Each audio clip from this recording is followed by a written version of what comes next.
Welcome to the Never-Ending Backlog Podcast, your place for short reviews from a gamer with the goal of reducing his backlog.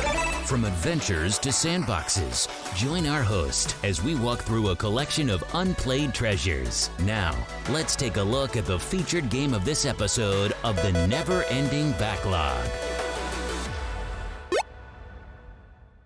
Hello everybody and welcome back to the Never-Ending Backlog Podcast. I am your host Zach, and today we're reviewing A Short Hike, a game that I've had my eye on since late 2019 as the graphics drew me in. It's a perfect balance of retro consoles, so it's right up my alley.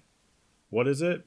Pretty simple. According to Steam, hike, climb, and soar through the peaceful mountainside landscapes of Hawk Peak Provincial Park as you make your way to the summit. The genre is adventure, indie. Release date was 2019. Who made it? Adamgryu? Adamgryu. Current price, you can snag it for $5.99 on Steam for the autumn sale. It's down from $7.99 at the MSRP. So let's jump into the actual review of it. A Short Hike is a tiny game. It clocks in at 304 megabytes, so it's definitely a small one. Regarding graphics, it actually reminds me of a cross between the quality of a Game Boy Advance 3D game and the speed and reliability of a GameCube game. And let it be known right now, that is a great thing. That's not a complaint at all. I love the way the 3D games looked in the Game Boy Advance, but they were really glitchy, and I really like the speed of a GameCube game. Like, GameCube games are very smooth. Like, if you play them, they turn really well. They don't have much, it just looks really nice.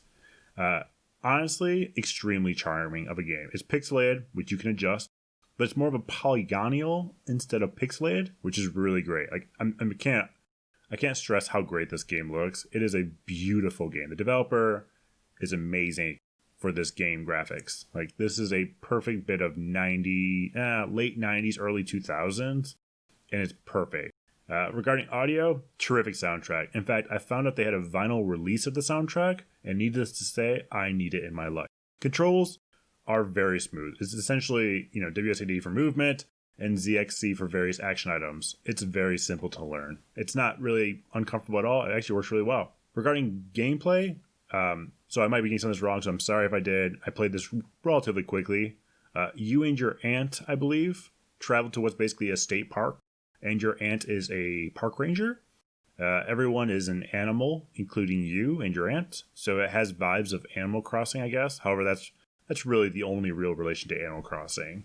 While at the park, you are trying to get cell phone reception, and your aunt suggests you go to the top of the mountain and hill, so that is the main storyline, but you complete quests to earn golden feathers, which advance your flying and climbing abilities to get up the mountain. There's a lot of different animals that you can talk to, and they're saying, like, hey, we'll race you, or, oh, you go fishing, or, collect so many seashells.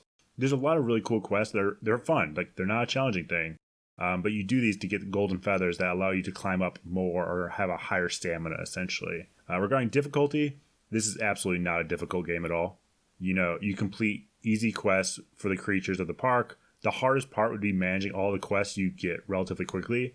It's one of those games where, you'll talk to somebody and be like, oh, collect seashells. And like, okay, I'm going to focus on that. And then you talk to somebody else and like, do this now. And you're like, okay, but I got to get seashells. And like, no, do this too. And then you'll meet 10 to 15 other people, and they all have these different quests. So you're kind of balancing this thing. You're not required to do all of them. I did not, but it is kind of one of that task management thing. But that's as difficult as this is. So it's not very difficult at all. Regarding achievements, I've earned 3 out of 8 achievements so far. The remaining ones actually make sense. They seem more like actual achievements, such as catching all the fish or winning a certain amount of races, etc. It makes really sense for what achievements should be. And now let's jump into pros and cons. For pros, it's extremely relaxing and casual. It's a low-stress game with fun quests to gather along the way. Another pro, I absolutely love the graphics, like I mentioned. They bring me back to that Game Boy Advance, and it's a wonderful experience.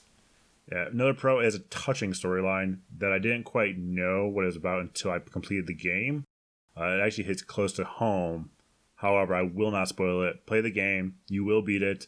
It's not a long game. It's a very fun game, though. For cons, if you're looking for a structured game, this probably isn't for you. You'll pick up a quest, then you'll pick up another quest, then another, and so on, and eventually you'll finish a few here and there. Also, another con, it's not a challenging game. I don't mind this personally. However, people might want a harder difficulty game. And this one wouldn't be for you. Don't expect Dark Souls from this. This is not like that at all. This is a very simple game, but it's a very rich and gripping game. And then also, they can definitely add more content to this game. I see the patch notes where they continue to add more stuff, so I think that would be fun. As a really strong foundation for a game and can easily be added to, I can expect a whole massive game from this. I mean, bump the price up to $50 and put a ton of content in there, I'll play it for days. Love it. I think it's a great little world they live in. The characters are really really gripping kind of a situation. They have funny dialogues.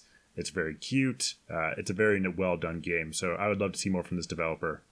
Regarding interesting stories, I actually beat the game, which was refreshing. I wasn't sure if it was I was done originally. However, when the credits rolled, it kind of became more clear. I definitely want to go back and see if I can do some of the other quests, since I have no doubt not spoken with multiple characters. I kind of bypassed a lot of it. And you kind of just go at your own pace and you do what you want to do. So, would I recommend this game? I absolutely recommend this game. The graphics are well done and different than most of the games out there. The soundtrack is gorgeous, and as I mentioned, they have a vinyl release, so I'll try to hunt that one down. The controls are easy to learn, it's fun to watch, and overall it's just a well-balanced game from an indie developer.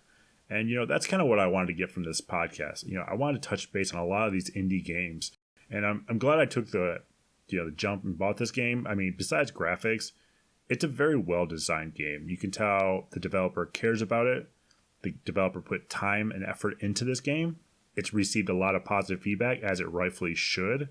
And honestly, A Short Hike is probably going to be one of my favorite games this year. And yes, it's a super small game, and I've played amazing games this year, but this one is going to hold a special place in my heart, and I highly recommend it. For the price, $5.99 due to the special sale, snag it if you can. If you don't get it for $5.99, $7.99 is still a great price. I would pay a little bit more than that. Like I said, there's not a ton of content yet, so it does seem like they are adding more to it.